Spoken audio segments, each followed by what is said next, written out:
Hello guys, आज की इस वीडियो में हम Menaka Gandhi versus Union of India के केस को डिस्कस करने जा रहे हैं and basic concept of golden triangle को भी समझेंगे। तो लेट्स गेट स्टार्टेड। चलिए देखते हैं Maneka Gandhi versus Union of India. Introduction. Maneka Gandhi versus Union of India is in this case regarded as a landmark judgement expansion of article 21। ये लैंडमार्क जज case है और इसमें एक्सपेंशन हुआ आर्टिकल 21 का। वो कैसे?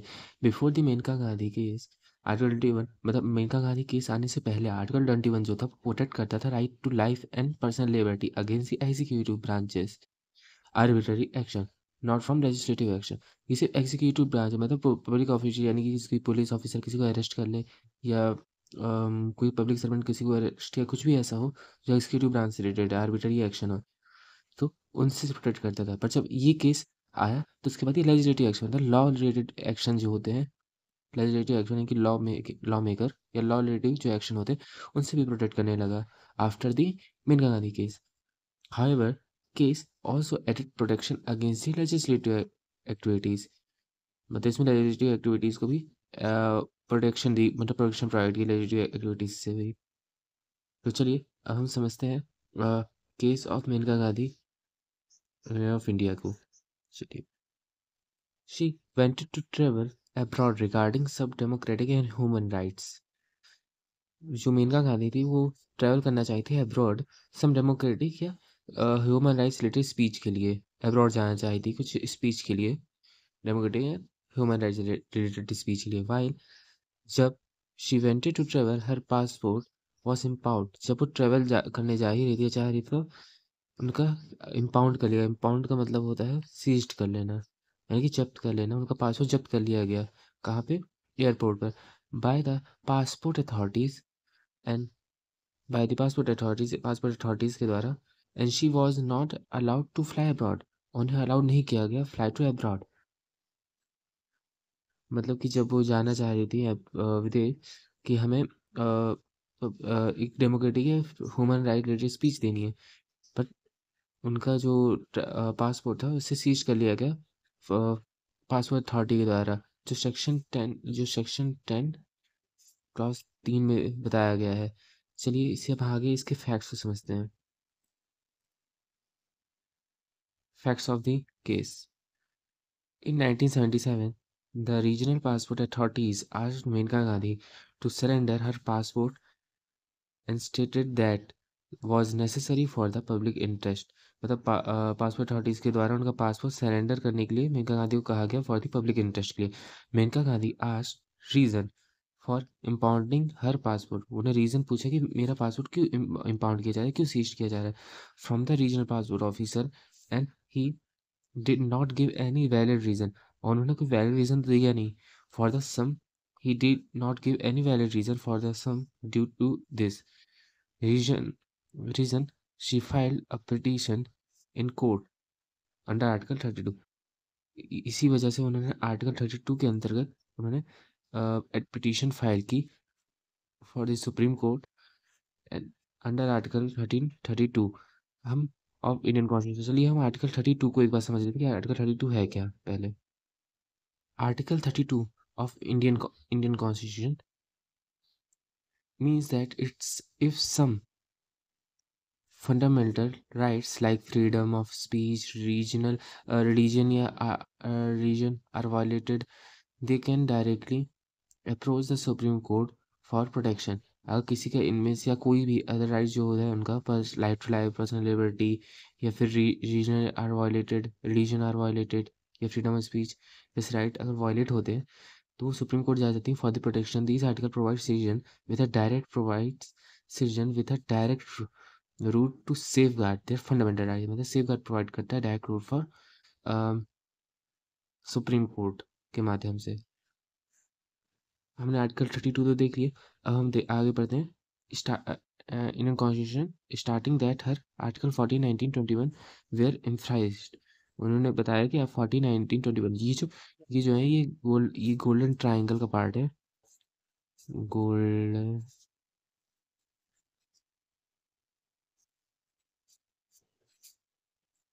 ट्राइंगल। हम एक बार इनको भी समझ लेते हैं। उन्होंने बताया था कि 1490-21 इनका इंफ्रिज किया गया है गोल्डन ट्रायंगल।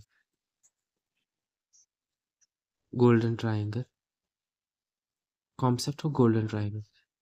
आर्टिकल 14 जिसमें बताया गया है the state shall not deny any person equality before the law, मतलब लॉ के सामने सब समान रहेंगे। Or the equal protection of the law, law किसी को ऊंचा नीचा देखेगा नहीं, मतलब इज इक्वल प्रोटेक्शन, सबको इक्वल प्रोटेक्शन प्रोवाइड की जाएगी within the territory of India, India के अंतर्गत। Prohibition on the grounds of race, caste, religion, sex, place of birth.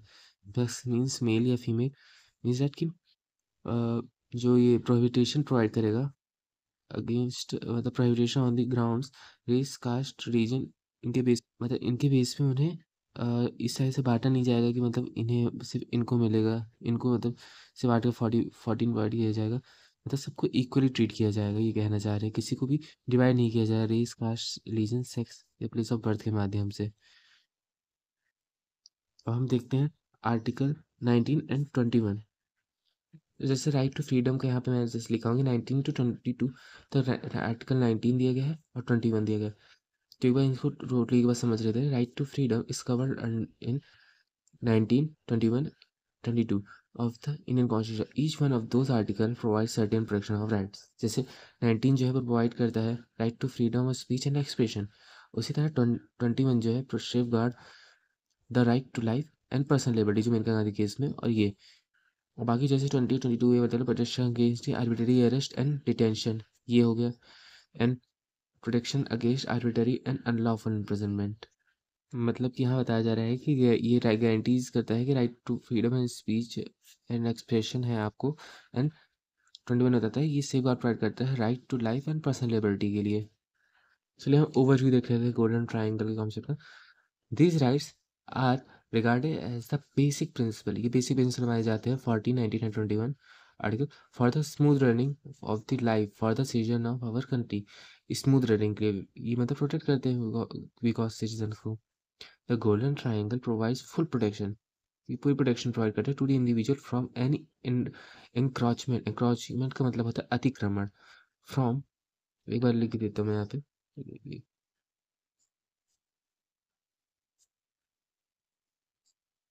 अतिक्रमण से आपको प्रोटेक्ट करते हैं upon their from the society and other as well as. बस चलिए issue raised in case, Menaka Gandhi case में कौन सा इशू है समझ लेते हैं। 3 issue. whether the right to travel abroad is included in the right in the meaning of personal liberty के आर्टिकल में। जो राइट टू ट्रैवल है क्या इसको इंक्लूड किया जाना चाहिए आर्टिकल 21 में, पहला ये था।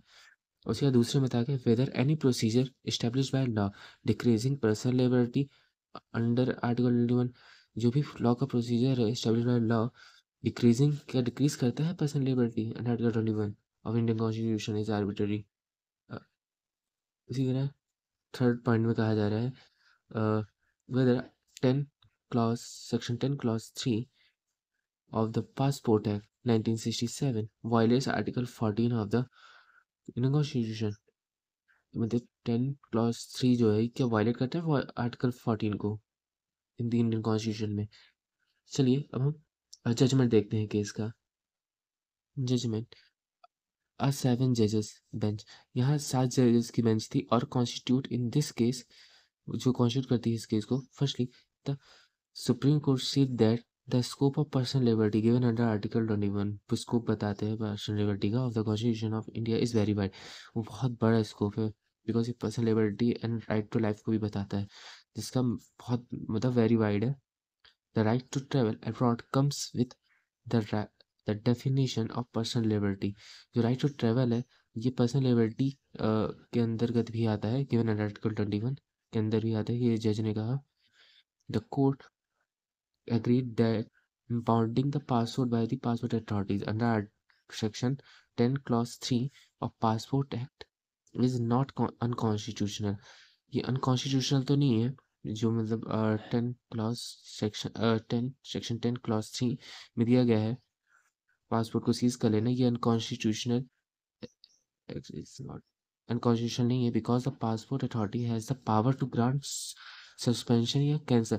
ये अनकॉन्स्टिट्यूशनल नहीं है बिकॉज इनके पास पावर पासपोर्ट अथॉरिटी के पास क्योंकि पासपोर्ट को सस्पेंशन कर दिया कैंसिल कर दे, passport which can be important for national security. For the national security के लिए। यहाँ पे कहा जा रहा है मीन्स दैट कि सेक्शन 10 क्लॉज 3 अभी पासपोर्ट एक्ट में 1967 में नहीं बताया गया है कि जो पासपोर्ट अथॉरिटी उनके पास राइट है कि वो पासपोर्ट को जब्त या इम्पोर्टिंग सीज कर सकते हैं, कैंसिल कर सकते हैं, सस्पेंशन कर सकते हैं फॉर द नेशनल सिक्योरिटी के लिए, which can be important for national security, जैसे यहाँ लिखा है। बट लेकिन here in this case Menaka Gandhi was not given an opportunity of being hear. उन्हें सुनने की अपॉर्चुनिटी नहीं दी गई एंड वैलिड रीजन, उन्हें कोई वैलिड रीजन नहीं दिया गया फॉर इम्पोर्टिंग हर पासवर्ड। उनके पासपोर्ट सीज करने का कोई भी वैलिड रीजन नहीं किया गया। We are given to her by the passport authorities के द्वारा, which means let the other side be hear. यहाँ पे डॉक्ट्रिन मतलब प्रोवाइड किया, let the other side be hear was not followed in this case. मतलब दूसरी side को भी सुनना चाहिए, ये जो इस केस में फॉलो नहीं किया गया, ये डॉक्ट्रिन फॉलो ही नहीं किया गया इस केस में। Moreover the supreme court state that article 1921 from golden triangle का कॉन्सेप्ट भी यहीं से आया है, from the constitution. Therefore the passport authority can impound the passport of any citizen only after giving valid reason for the same. मतलब कि इस case में ये बताया गया है कि पासपोर्ट अथॉरिटी किसी भी पासपोर्ट जब्त कर सकती है, but let the other side to be hear. जो यहाँ पे आया है डॉक्ट्रिन, मतलब वो दूसरी साइड को सुनने के बाद गिविंग हर वैलिड रीजन, किसी वैलिड रीजन के आधार पर ही वो जब्त कर सकती है, ऐसी किसी को भी जब्त नहीं कर सकती। इस लॉ के बाद ये हुआ गोल्डन ट्रायंगल का रूल भी आया जो 1921 as a golden triangle court के द्वारा बताया गया, और यहाँ पे डॉक्ट्रिन आया let the other side be hear, दूसरी साइड को भी सुनना चाहिए। And thanks for watching guys, I hope कि आपको वीडियो पसंद आई होगी। Please like, share and subscribe my channel.